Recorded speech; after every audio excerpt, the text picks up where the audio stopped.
அதனால தான் கை கால் வீக்கம், மூஞ்செல்லாம் வீங்குது அப்படின்னா பிபி அதிகமாக இருக்கான்னு இமீடியட்டாக செக் பண்ணுவோம். யூரின்ல ஏதாவது ஆல்புமின்ஸ் எல்லாம் வருதான்றதை செக் பண்ணுவோம். அது வந்து ஹை ரிஸ்க் ப்ரெக்னன்சியாக மாறிடும் பிபி அதிகமாக இருக்கிறப்போ. ஸோ உங்களை வந்து ஃப்ரீக்வெண்ட் செக்கப்ஸ்க்கு வர சொல்லுவோம். மல்டிபிள் அட்மிஷன்ஸ் இருக்கும் ப்ரெக்னன்சி டைமில் பிபி கண்ட்ரோல் பண்ணுறதுக்கு. ஒரு மாத்திரை கொடுத்து பத்தலை, பிபி கண்ட்ரோல் ஆகலைன்னா 2 மாத்திரை கொடுக்குற மாதிரி ஆகும். அதுக்கப்புறம் மற்ற ஃபிசிஷியனும் வந்து உங்களை பார்த்து மல்டி ஸ்பெஷாலிட்டி கேர் கொடுக்குற மாதிரி ஆகிடும்.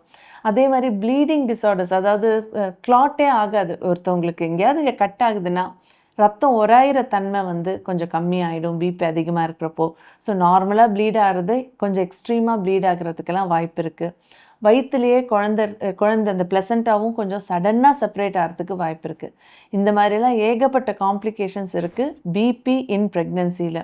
அதனால் நீங்கள் ரெகுலராக செக்கப் போகிற ஹாஸ்பிட்டலில் வெயிட்டும் பிபியும் கண்டிப்பாக மறக்காமல் செக் பண்ணிக்கோங்க. உங்கள் டாக்டர்கிட்டேயும் உங்களுக்கு பிபி பற்றின டவுட்ஸ் இருக்குன்னா கொஞ்சம் செக் பண்ணிக்கோங்க.